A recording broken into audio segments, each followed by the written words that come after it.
कसे आहेत सगळे? मस्त ना? Welcome to Paritel. आज आपण आणली आहे बोई मच्छी. चिंच घालून बोई मच्छीचं कालवण केलं ना की खूप छान बनते. चला तर मग आपण आज बोई मच्छी साफ करण्यापासून सुरुवात करूया.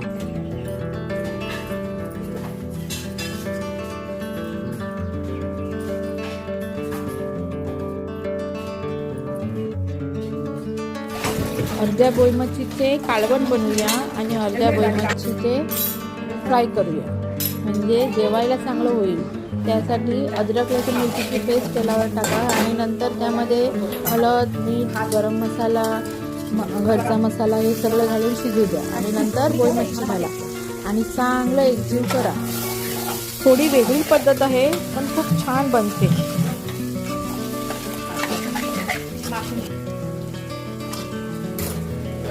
आता त्यामध्ये चिंच घाला व एक उकळी येऊ द्या.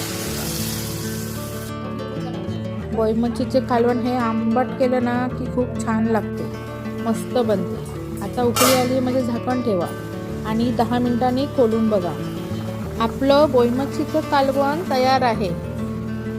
खूप छान बनलेलं. नक्की ट्राय करून बघा. व्हिडिओ आवडल्यास प्लीज सबस्क्राईब करा. आपलं कालवण तयार आहे. चला तर मग या जेवायला. Thanks for watching.